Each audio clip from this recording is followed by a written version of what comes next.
Do you know that you can also ride the Scenic Railway on the way up?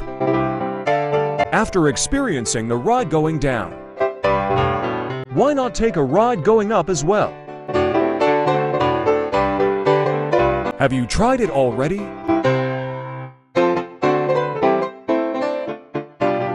Was it fun?